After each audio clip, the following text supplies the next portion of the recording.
Yang kita periksa di dalam bilik itu,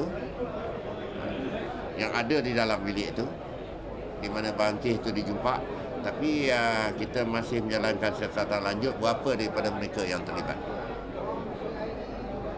Duit ini dikatakan diperolehi daripada satu tindakan memeras ugut pendatang asing.